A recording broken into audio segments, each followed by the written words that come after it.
Welcome, welcome, welcome to Miss Debbie Says. I am Miss Debbie.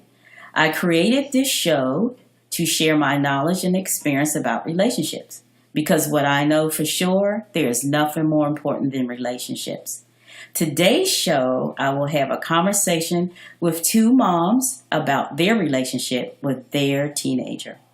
Before we get started, if you're looking for state approved child development training, go to www.childcareedu.com.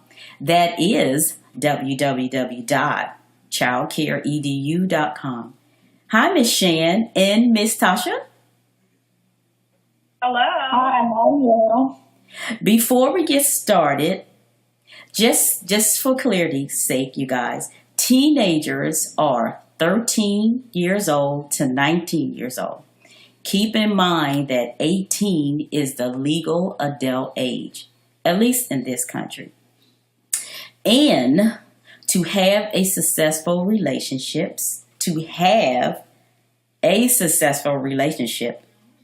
there must be mutual acceptance, mutual respect, and mutual trust. So, Miss Tasha, introduce yourself and share your thoughts and experiences. Hello, everybody. My name is Tasha, and I am a single serial mompreneur of two kids. I have a son who is a preteen. He is 12 years old, and I have a daughter who is 17 years old. Cool. And my experience so far with my kids is that we have a pretty great relationship. We're pretty open with each other, and we definitely have trust within each other. We do have our ups and downs, like it's no perfect family, but our relationship is pretty good. Cool. And how about you, Miss Shan? Hi, I'm Miss Shan. I have three daughters. I'm a single mom, and I am a Renaissance woman because I have multiple streams of income coming in. So, along with very busy with my three active daughters. And our relationship is, we have a pretty great relationship amongst each other. It's a couple of huge challenges, of course, with three girls. It's three different personalities. So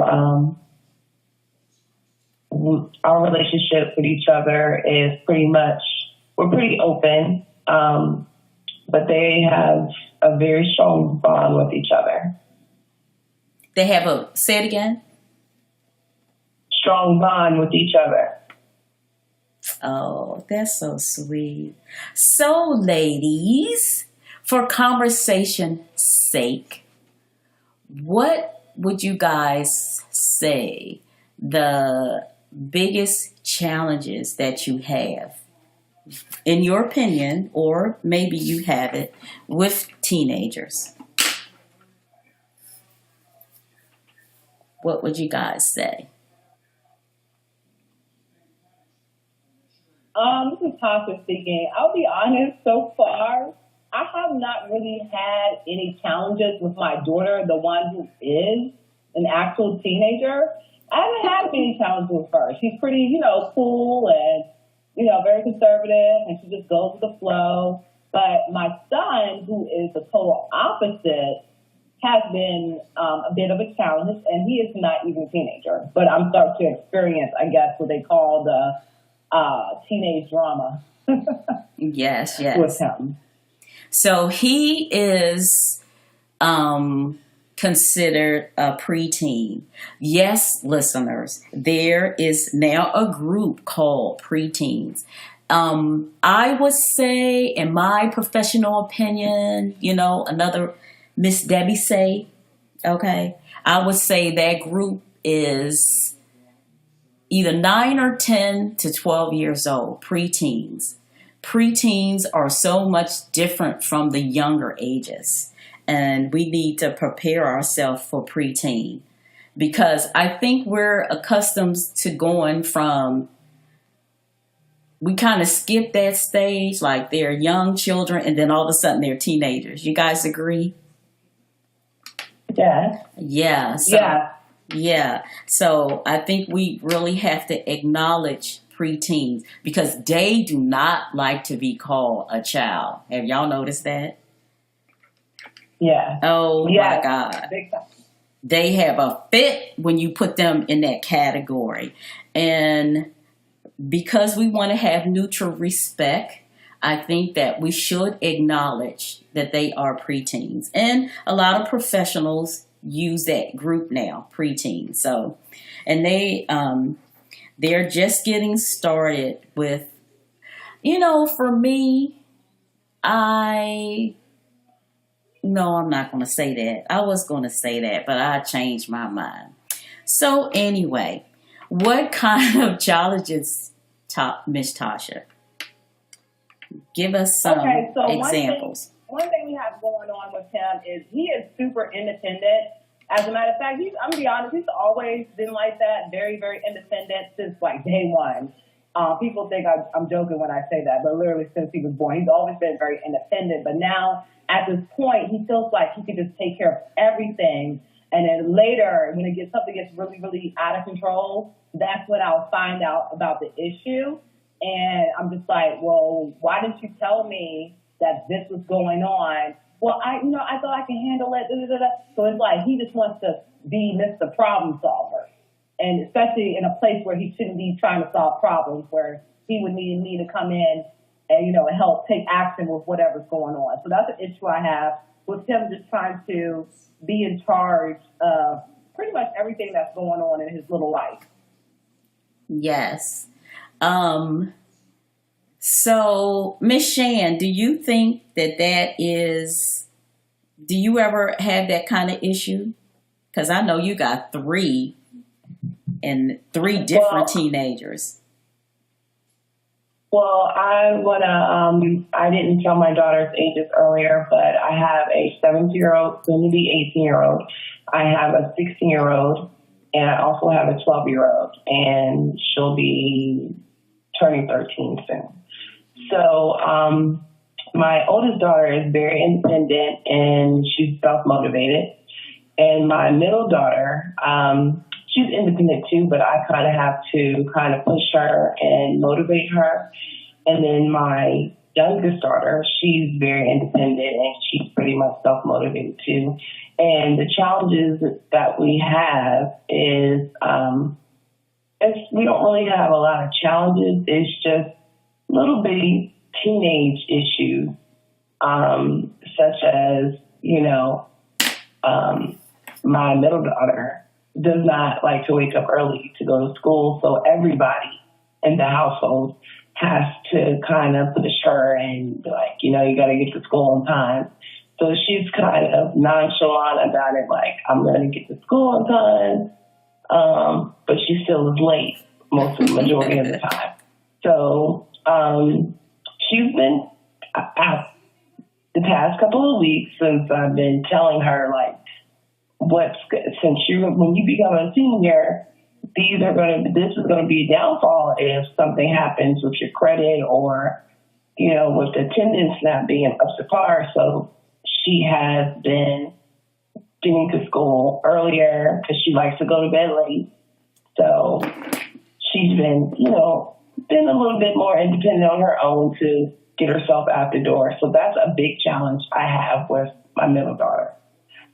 So she's working on it. And so both of you guys' challenge seems so normal. They do want to be independent. All children want to be independent. They want to do it themselves. And like Miss Tasha said, do you think that's unique, Miss Tasha, to him because maybe he's a boy? Do I think that's why he Like that way because he's a boy? Yeah, because he's a boy. No. Yeah. No. That's just his Personality. Yes. Yeah, he just always. And one thing I want to add is that Shan is my best friend, and our kids are like literally like a day apart, the 12-year-olds. So they pretty much are like similar. Yes. So that is his personality. It doesn't have to do with him being a boy. Oh, okay. And I agree with you too, Tasha, that most children want to be independent. That is the human goal, right, ladies? Is to be able to Yeah. take care of yourself. So if you look at it like that, Miss Tasha, he's making your job easier. You know what I mean? Sometimes, but sometimes he makes things a little harder, especially if it's something that's going on at school. And Yes. I don't find out until a teacher calls me, or I get a phone call, or I have to end up contacting the principal because he comes home with an issue he may have had, with a teacher or a student. And he's like, and I'm like, well, why didn't you tell me? Well, I can handle it. I feel I can handle it, or the principal is going to handle it. And it's like, no, when something in that area, matter comes up, like, I am your parent. I am the number one provider for you. I am the number one protector for you. I am here to, make sure that you're good. So you need to let me know what's going on with certain situations so I can handle it, for you. Yes. So too independent is not great for a 12-year-old. I'm sorry. It's not. Yes. Because So some things you don't want. Mm-hmm.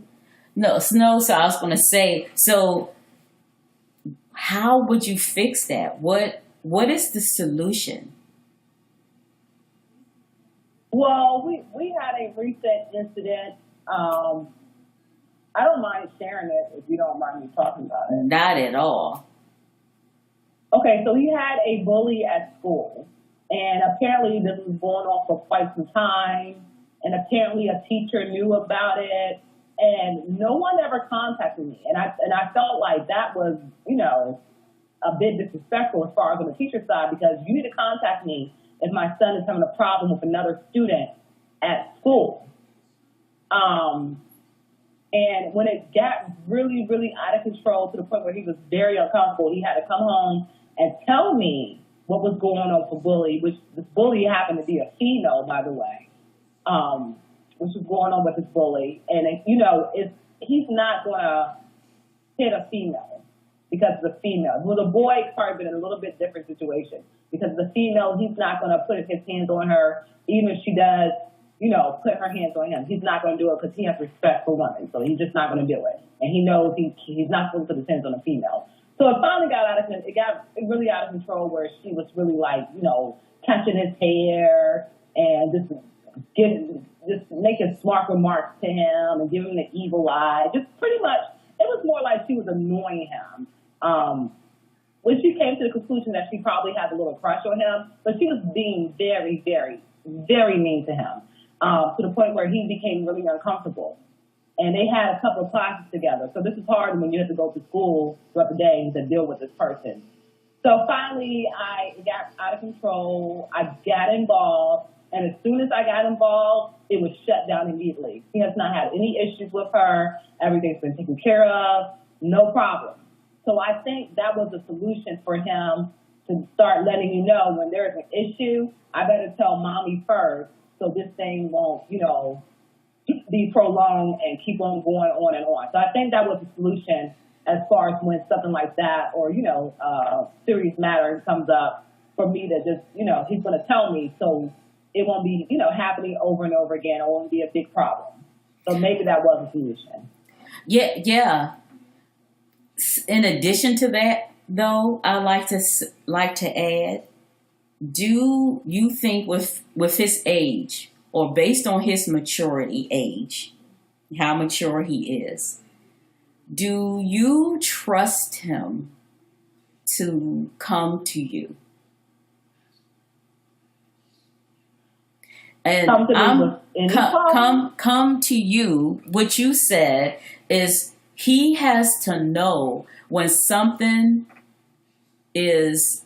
He has to tell you when there are big issues, right? When there are issues that he needs help on. He has to come and let you know when he needs help. I think I'm Yes, saying he it does. I wrong, do. right? No, I get what you're saying. You're saying, Okay. like, do I trust him that he will eventually come to me for help? No, not Yes, I eventually. trust that he Like will. even now, like after this experience, do After this experience, yes, I do have more trust. Before this experience, no, I didn't have any trust that he will come to me with anything. okay. So As you far as, just said, for some things that could be a problem that may seem like a big deal to me, to him may not even be a big deal. Everybody sees problems at different sizes. Something that could be a big deal to me, to him, may be something very mild, where he's like, oh, I'm not going to tell her, I'll just handle it. And something that could be very mild to him could be a big deal to me. I mean, yes, something that could be a big deal to him could be a mild deal to me. So before, no, I didn't trust that he would come to me, because he just wants to be Mr. Independent and solve. Not like he didn't want to tell me what's going on, like he was scared to tell me. That's not the case. He just was like, I thought I can handle it. But now, after the fact, after he went through the trauma with his little girl, now I trust that he will come to me when he's having issues. And he has been, coming to me with any little, details of anything that's going on. yes. So that is not unique to him. That's pretty much, once again, like that is so age appropriate. But you said something that's really, really important, Tasha. You said that what's a big issue for you may not be for him. So that still may exist. You agree? Because he's the one Yeah. who has to determine how often he comes to you. You agree? Yeah. And that's Yeah. based on how he feel. It's also based on his age, right? And how mature he is. So then what would be what else can you do? As opposed to, what else can you do other than waiting for him to come to you? Any thoughts about this, Miss Shan? Well, To come to her, what other things can she do for him Yes. to come to her? What other strategy can you have as a parent? Because that was a strategy. Because I think he learned, but being that he's 12, and that he is the one he's the judge of what's important and what isn't.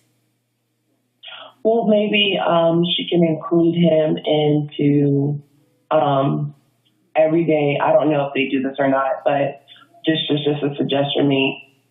Just general home strategies, different things like they can talk about, or she can ask him because maybe he wants her to, maybe ask him on some life decisions amongst their family. Yes. And, including him in it so, maybe he can feel that he can open up a little bit to his mother. Yes. And Miss Tasha, I'm sorry. I think you was getting ready to say something. What were you getting ready to say? Oh, yeah, something similar to like what Shan said. Like, during the week, we when we eat dinner, we normally eat dinner at the table. Most nights, if I'm not, doing something in the evening together, we'll just have like a general conversation. I always have to bring up some different ideas on things that I'm working on. And usually I'll try to get in their head and say, oh, what do you have going on this week? And what's new? What are some of your new goals that you're trying to accomplish this week or for the month? And we have our affirmations and stuff like that we do. And then I'll bring up, are there any issues you have going on in your life that you want to discuss? And we can sit here and solve the problem together and different things like that. So like just general conversations where it's not an intimidating situation, because I know sometimes I can be a little intimidating. Which Yes. many people have told me, and I guess it's just my tone of voice. So I just try to make it like a really casual conversation where if there is anything coming up, they'll just, throw it out there. And I can even, bring up some mild issues that I may be having to help, for them to help me solve. It may be on a design or something I could be working on. Like, hey, look at this. What do you think about this idea? Something like that. Just to get their brain moving and get them active to talking to me. Yes. So. Yes, just working on your relationship. My biggest advice, Exactly. I would say that most parents are intimidating. Don't you guys think so? I mean, think about when you were 12. I think most parents are intimidating. Or most Mm-hmm. adults, because it's not just parents in your life, it's teachers. There's what else? There's the I just can't think of the word right now, but it's all the adults that's in your life. And I think that adults are very, very intimidating to children. So, Tasha, that's kind of pretty normal. I mean, don't you think kids like freeze up when adults start Yes, addressing them? And we address yes, them with a whole bunch of authority, all of us. Even those of us who are soft spoken, we do address them with authority, right? Which is okay. My other advice would be please don't wait for them to come to you. I'm all into being nosy. I'm all into strategizing how you can find out what's going on with your children. And I'll share with you guys when my daughters were younger, one of the strategies that I had, and a lot of y'all might disagree with this, but it definitely worked for me. I was the cool mom, okay? And all the kids can hang at my house. Spend the night over here. I'm trying to find out what's going on. Y'all, are y'all with me? I want to yeah. know. I want to know what's going on. Let the kids come over. They can come over to my house. They can have a pajama party. They can hang over, just hanging over in the house. And I would sit there and have all kinds of conversations with them. Just the same thing that you guys are saying. You have conversations with your children. I want to have conversations with them and their friends because you get the inside scoop.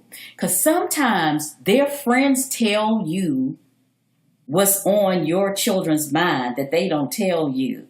What y'all think? Yes. Mm-hmm. That's They do, true. don't they?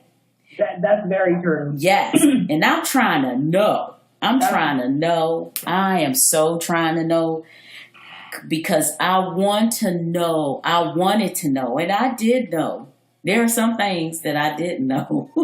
But I knew what I really needed to know at that time period.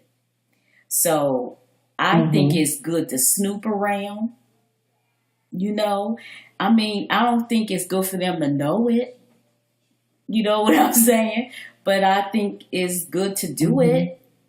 I do. I do really yeah. believe in Mm-hmm. that. Go on their iPads, go on their phone, look at their text messages. Mm-hmm. Now, maybe they will show it to you.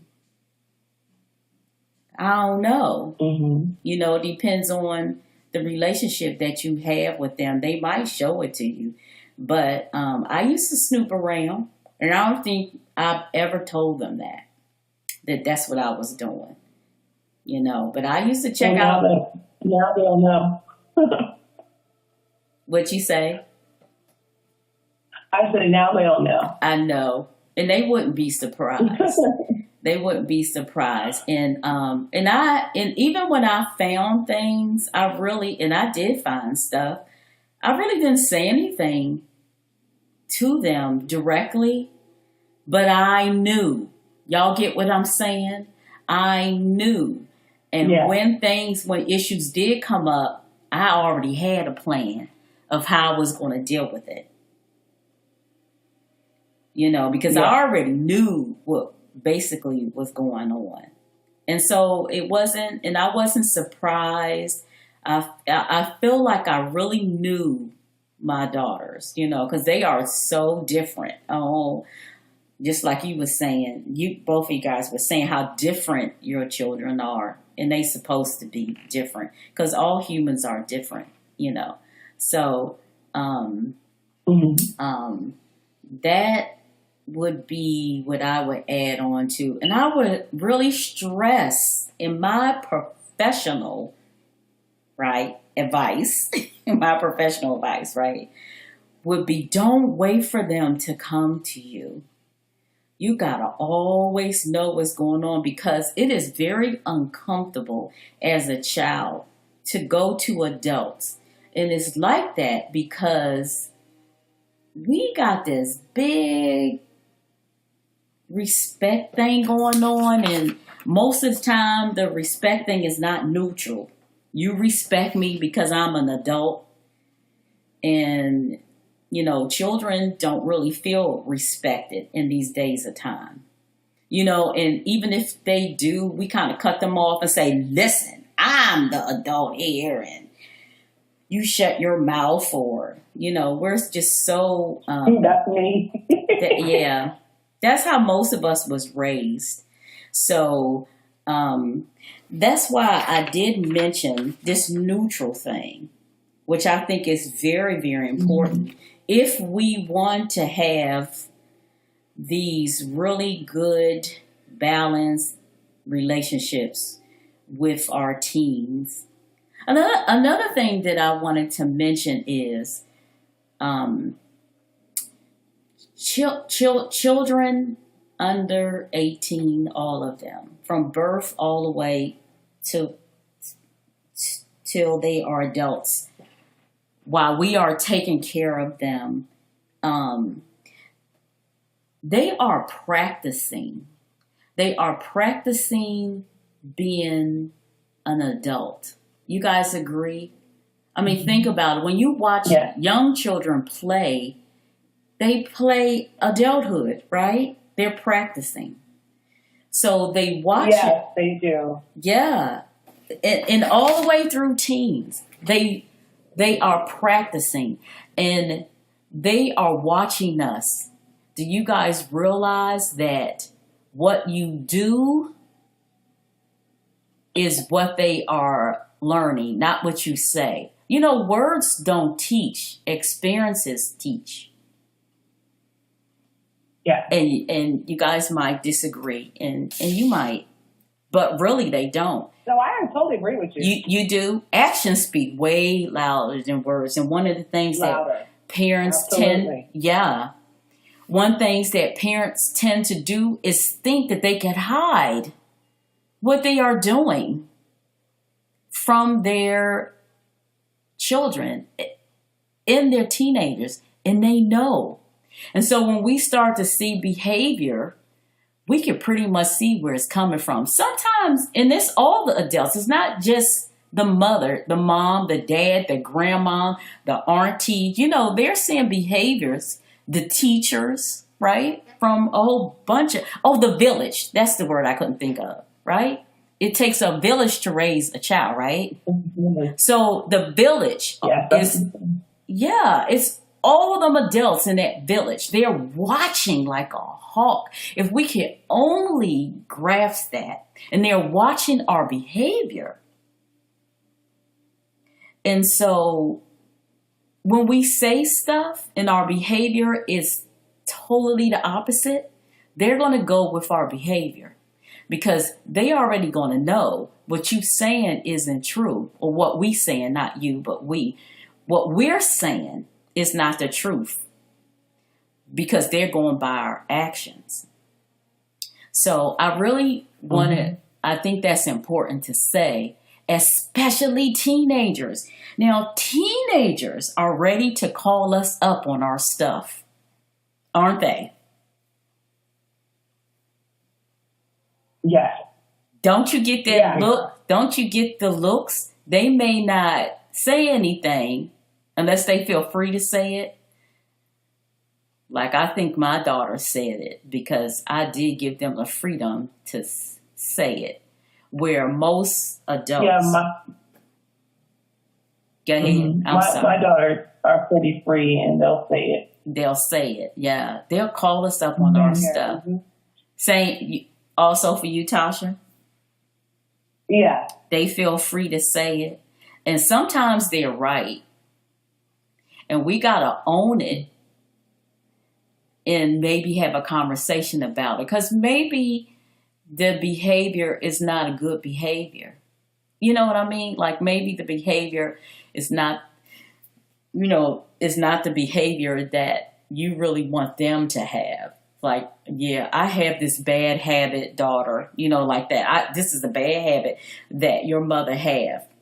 Like, let's say smoking cigarettes or something like that. That's a good example. Because my mother smoked, and my mother would say to me, "Don't smoke." And the first thing that went through my head is, don't smoke. Smoking will kill you. Y'all ever heard that before? And first thing I said, Yeah. y'all heard that? The first thing I said was, "You not dead." You know what I mean? That's the first thing that went in my head. So it's like, just scratch that whole. And then I'm looking around at all the other people. And I was a child, you guys, in the 70s. I mean, everybody was smoking. It was normal to see smoking. Walking down the street, in the office, like you used to smoke at your desk at work. So everybody was smoking. Yeah. That was the thing to do. And then they said, smoking to kill you. And I'm like, all y'all are still alive. Nobody's dead. So that didn't make any sense to me until they start having the commercials on the TV about what it do to your lungs. And we start learning about that and science and stuff. And they start showing you what your lungs look like with smoke. Then I'm like, oh. And then you start finding out about the statistics of people who died, and then it becomes real. But I remember feeling like that's a whole bunch of words, and it went in one ear and out the other. And I just wanted to say that because I think that we need to remember that as the role models in children's lives, that our actions, and they are really, really watching us. And that's another reason why they're really quiet. Like they don't say a lot or ask a lot or tell a lot because they're watching. They're watching how we solve problems. They watching, because sometimes we have bullies, don't we, you guys? Oh, yeah. Yeah, and they watching how we handle the bullies in our lives. Because sometimes we have bullies too. We have bullies at work. Yeah. We have bullies in our families. Right? Mm-hmm. So, Mm-hmm. and they're not going to ask. They just going to watch and see. So, yeah, I think it's really important that we do know, we adults, that we know that we have to go to them. We have to. They are not going to, the assumption is that they're not going to tell us. What y'all think about that? That's the assumption. They're not going to tell us. Well, it just depends on certain situations because I'm not going to say my kids tell me everything, but when I'm going to say maybe 65% that they're telling me everything. You know what I mean? So yes, it just depends on the situation. Yeah, I agree too. And it depends on the situation. Also, they may not tell, their mother, but they may tell another adult. Like my daughter is super close with both sets of her grandparents. I mean, she talks to them on the phone like every single day. She talks to my mom more than I talk to my own mother. So she may tell my mom something. My mom can help her solve the problem. And the same thing with my son versus them. They could call their dad. Same situation. So they may not tell us everything. So they can have their pick and choose who they want to come to tell whatever's going on. But, we'll eventually find out. And the same thing for me, when I was a kid, my mom was like you, Miss Debbie. She was the cool mom, outgoing mom, the fun mom, super open, too open for me, because I was a little shy as a kid. So she was a little bit too open for me. And even though my mom was super open and, comfortable to talk to, I was still scared to talk to her about certain stuff. Like I still kept certain stuff to myself because that's just you know, how I was as a kid. I was like, I don't want to talk to her about, you know, everything. Like, that's my mom. So even though I knew I could, I know, you know, like say that with my son, if something got really out of control, I knew I could come to her. But some things I just didn't want to talk to her about. Even though I know I could talk to her about anything, it's just some things I didn't want to talk to her about. And some things I would talk to my grandmother about. So, same scenario. Yes. And that's my point. They don't come to us with everything. And I was like, I agree with you, Shan, too. I think my children told me about 60% of everything. All the other stuff I found out. Yeah. And and another point that you brought up, Tasha, having the village. The village is so important. I know there are some mothers out there who are very selfish. They don't want their children to have a village. Right? Yeah, there are. But, I know some. I do too. So I think it's really, really important to have a village, right? Like, I'm glad that, I hope that I didn't do that to my girls. I hope that I didn't. Even to the day, because the same thing still exists, even when they become an adult. Right? I can say that because, you know, I'm a grandmother, so my girls are adults. And still, they don't come to me. They still pick and choose about what they come to me about because they still are shy. Tasha's mentioned shy about certain things. And I think they still feel that way about me, Tasha, where I go overboard or I share too much or I'm too much. You know, you said that about your mom. Oh my God, I'm pretty sure my daughters feel the same way about me. But what I find is when they really, really, really, really, really, really need somebody, that opened the door. That too muchness opened the door. You see what I'm saying? Yeah. So to me, it's a benefit of being too much. Because when they really, really need their mama, you know, then they know that their mother can handle whatever it is that they get ready to say. Because your mother's overboard anyway. So, you know what I'm saying? So I think it's good to be that way. I did it on purpose. I'm still that way on purpose. I say the darndest things to my children. They be like, Mom, too much information. And y'all know, right? Because y'all see me do it all the time. They be like, oh, Mommy, you're so... Like, oh, wait a minute. I don't want to hear all that. And I keep right on talking, don't I? Because let me just say... They will call me and go ahead, Shannon. I'm sorry. No, I said sometimes I'm like that because I'll be just real blunt and real and be like, and they're like, Mom, that's too much. And I'm like, well, you know, I got to keep it real. That's right. Like, are y'all going to this party? Is people going to be having sex? Is people going to be smoking weed? Is people going to be drinking? Why do you want to go to this party? Like, what's going on? You know, and they're like looking at me like I'm crazy, but you got to ask these type of questions. Yes, you do. Exactly. And how you feel about that. You know what I'm saying? How you feel about being at the party where people having sex. That's why I'm asking, because I want to know why my kids feel that way. Yes. You feel it so exactly. And don't they have good answers? When you ask them, don't they have good answers when you ask these type of questions?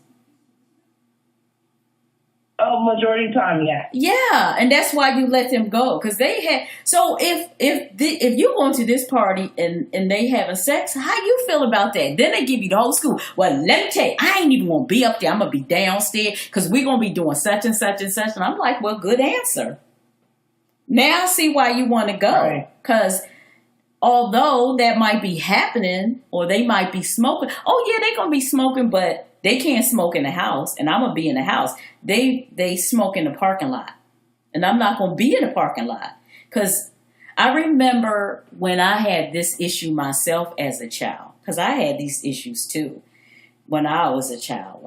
I remember my father, well, I don't know if I should, back then you drove your parents' car, right? I don't know if I should let you drive my car. Y'all going to be smoking that reefer. That's what they used to call it back then, right? And I used to say, Poppy, I do not smoke. And see, my parents were smart.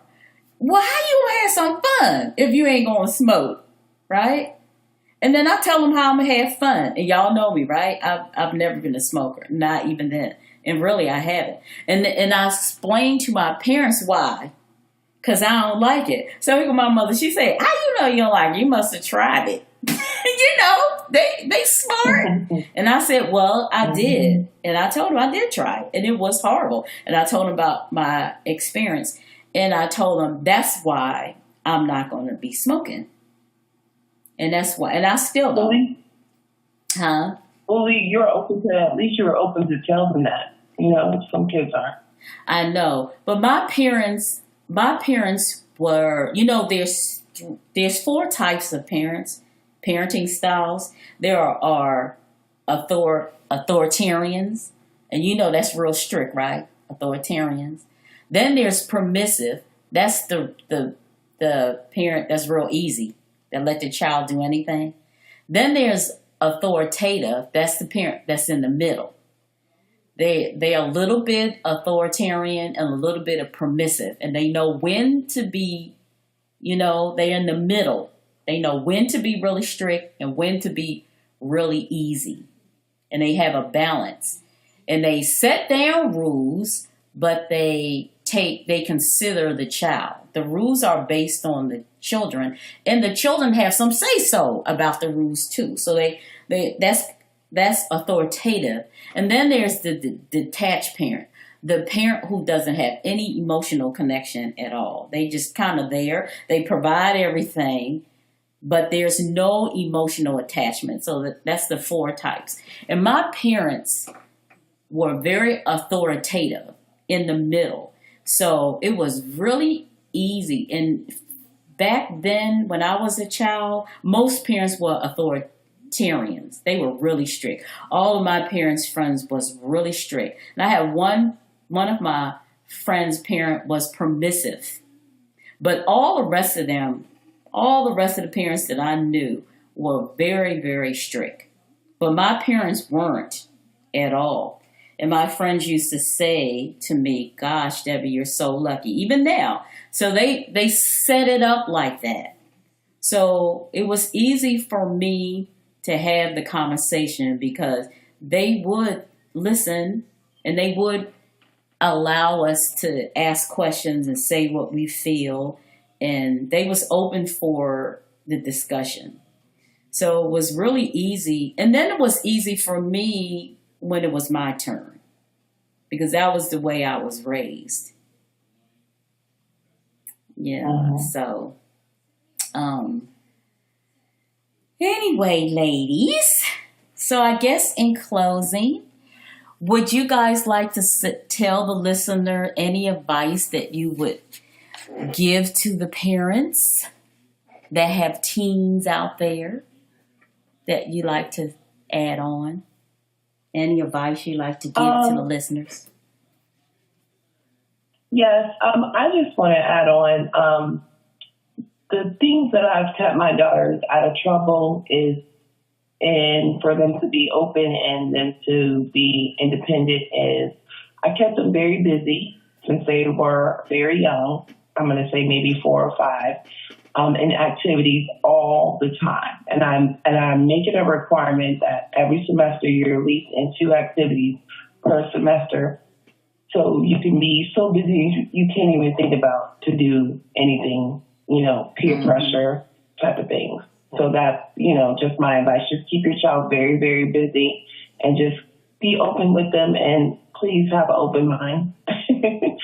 Because like we were saying earlier, every child is different, every teenager is different, every human is different. Just have an open mind because everyone's different.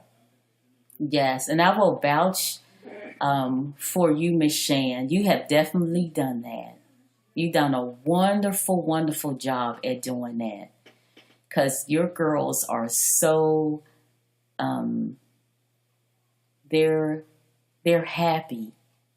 And that's what I look at. How happy is a person? That's how I judge. And they are happy. And they're happy because of what you have done as a mom. You are such a cool Thank, mom. You're a really, really good mom. You have really, really done that. How about you, thank you. I Miss? still need some more. I I know. always need words. And that's because they're going through stages. And guess what, Shan? So do I. Always, I don't Yeah. think that our job is ever over. You know what I mean? There's always Yes. something to learn. There's always something that you're not sure about. And I just learned this when the chips are really down. Cause for years, people would say that I spoiled my girls, and my girls were spoiled. Oh, oh, Debbie, when you die, they gonna be so lost. When you can't provide for them, what are they gonna do? And what I found out, because I couldn't, and what I found out is that my daughters know where to run to. When they can't run to me, they know exactly where to run to. And that's all that a mother can ask. They know who their source is. They know who to run to. They know that the creator is there for them. And oh my God, that's such a blessing to me. Like, I mean, when I couldn't provide for them no more, they went right to the creator, created a path for their self, right? And they just as strong Mhm. as ever. And my God, you can't ask for more than that. And I just learned that. I just learned that recently, that they really do know where to run to when the chips are down. Because you could get everything that you want from your creator, and they know that. Did that make sense? Yeah. Yeah. How Yeah, that about makes a you? lot of sense. Absolutely. You got to Yeah. put it out there in the universe. Yes. And they knew that. So I didn't even have to wait to die to find that out. If they knew that, right? I didn't have to die. And they just jumped right in there. When I couldn't provide for them anymore, they jumped. They knew exactly what to do. And oh my God, I could just, that right there just really, really, I really pat myself on the back and say, okay, whew, you did a good job. My little theories in my head. Because I just don't believe that you could spoil a person. But that's a whole nother show. How about you, Miss Tasha? What would you like to say to the listeners? I would like to say to the listeners if you don't already have one, and if you do have one, get a village because you need it. Like Yes. you can't do it by yourself, especially if you're a single parent. And don't feel like there's not anybody out there to help you. There's tons of support out there. There are Facebook groups. There are people that need help with parenting as well. So get yourself a village because you can't do it by yourself. You will go cuckoo trying to do everything by yourself. So get yourself a village. If you have a village, use that support system because it helps. It helps you get through whatever may be going on with the parenting life. Also, like Shan said, keep your kids active. I've always kept my kids active since they were very young as well. So keep your kids involved and active in many things. That way they don't have time to be out there in the streets doing things they should not be doing. Also monitor them, but give them freedom, give them free space as well. And just keep the lines of communication open. Like I said, like once a week, if you want to have like family meeting or if you don't want to call them a meeting, you can call something else. Just sit with the kids and let them know some ideas and some new stuff that you have going on or some current events that may be going on in the world that you want to discuss with them and find out what's going on in their life. But, don't do questions like, I learned this a couple of years ago. You know how when kids come home from school and you're like, well, how was school today? They're going to automatically say good or it was okay. You don't say that. Give them questions where they have to really answer it back. So, tell me one thing great that happened in your history class, or tell me one cool thing that happened at recess. So just, make sure the lines of communication is open. Get yourself a village, and just, keep your kids exposed to new things and keep them active. Yes, yes. And I want to say, Miss Tasha, since I've known you and I've known you for a long time, I will vouch for her too, listeners, that she really does do what she says also. And I've known her a long time, right? Would you say, Tasha? And I have observed. Because I was a teen. Yes, before, right? Exactly. And I have seen. Thank you. The other thing that I want to say, ladies, is you guys are each other's village, right? And you guys share. Yeah. You guys share mothers and grandmothers and aunties with each other. Y'all have a really, really big village. Right, you guys are really good friends. Y'all more like sisters, right? And y'all share y'all share each other's village, and y'all really support each other. So I would really take advice from you two ladies, because y'all really live everything that you just said. So thank you guys for joining me today. I really appreciate it. Let's have more conversations about relationships, okay? Coming up. Oh, all right. Yeah. Thank you for having us. Yes. Thank you. You're welcome. So in closing, listeners, on an upcoming show, I like to give you 10 important ideas about teens, okay? So I'm going to do another show about 10 important ideas. So, Ms. Shan, do you want to tell the listeners about what you do and how they can contact you? Yes, I have my own mobile spa business, and I'm also a mobile bartender. So you can reach me at Shandy the Spa Diva at gmail.com, and it's Shandy, SHANDI, Ball, THE, Spa, SPADIVA, at gmail.com. Thank you so much. Yes, and how about you, Miss Tasha? Yes, as I stated earlier, I said I was a serial mompreneur, so that means I do many, many different things. And one thing that I wanted to share with you is that one of my company's name is Polished Lifestyle. So what I do, I help people discover how to live a polished lifestyle through the mind, body, beauty, and the bank. So if you're looking to level up in those areas, feel free to contact me. You can contact me by email at Tasha, Tasha, at polishmybody.com. Or you can go to my website at www.polishmybody.com. That's POLISHMYBODY.com. All righty, ladies. So thanks again. So if you guys want to get in contact with me, just send me an email to missdebbiesays@gmail.com. So once again, if you're looking for state-approved child development training, go to www.childcareedu.com. I hope this show was helpful. Maybe some of it, if not all of it. Take what you like, throw away what you don't like. It's just what Miss Debbie says. See you next week.